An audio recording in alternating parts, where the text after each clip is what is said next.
So, we're on week 3 of Magic in 2020. We've had 2 episodes. Now, this one's a bit delayed, sorry. It's not because I forgot. It's like, oh, wait, I'm supposed to do a thing.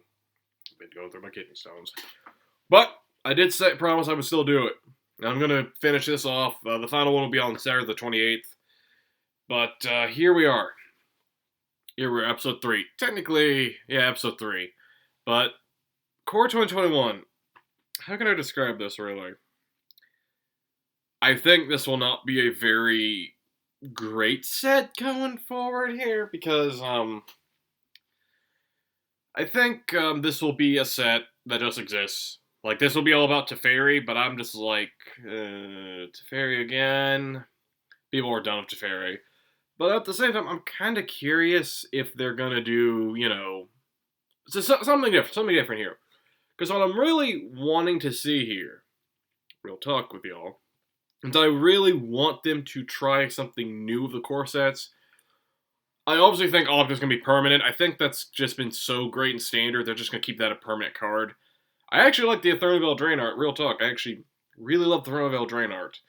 I think they might keep that as the... again, that's going to be a possible prediction. They're going to keep that card around.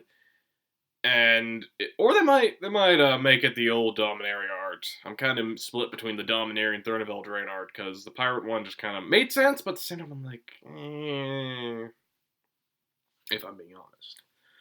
Now, currently, it's also going to be centered on Teferi. It's also going to be very basic, very straightforward, and very beginner-friendly. But I kind of think most core sets are kind of fun in their own right, because you get to see new people showing up, new people playing the game, which is understandable. People getting into Magic through the core set is a good thing. It's just kind of funny. It took Wizards to ban Oko and then, pull a 180. Again, these videos will be outdated once they all drop, and I might have to do like a redo video on all of these. So I might have to rewatch my Magic in 2020 sets and do a retrospective on the sets as a whole. Then do that one, and I'm hoping I'm wrong, hoping I'm right in some cases, but here's the deal with the Magic and this new core set that's coming out like next summer. I think they're going to do what they've been doing with the past 2 recently, where it's all center, which obviously it's based on Teferi.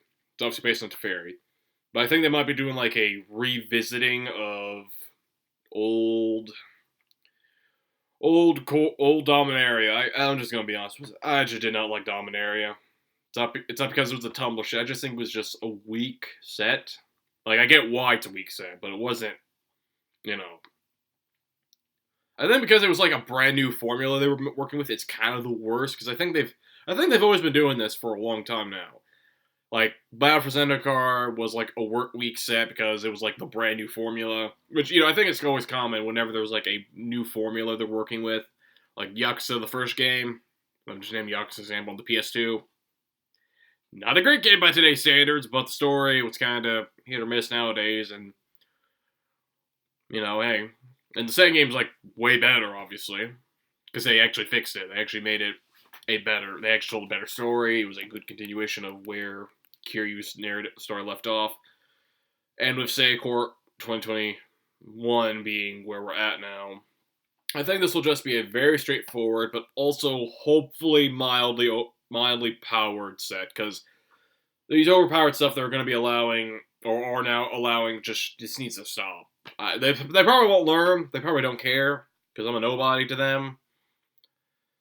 But it's just that apparently, hey, let's break the format even further. Now, Teferi, everyone's probably sick of him. I think Teferi will probably be kept around as like the Blue Walker, even though people will be wanting, what about the black? What about the green? What about the red and white walkers?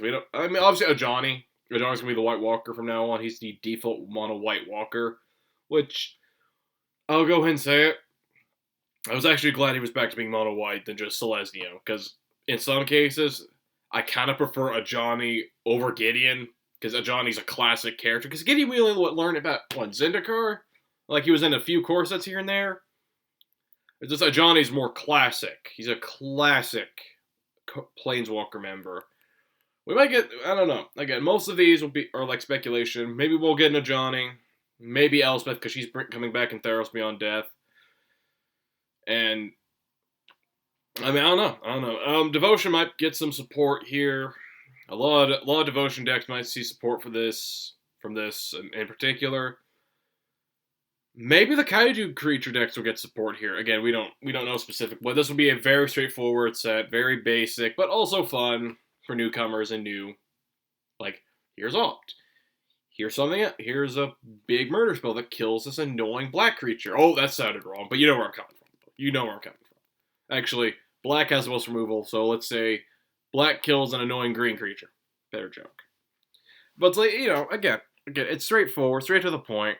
It will be basic, but it'll be fun basic. It may not be everyone's cup of tea, but I think we could deal with it. Also, next video will be a Merry Christmas video.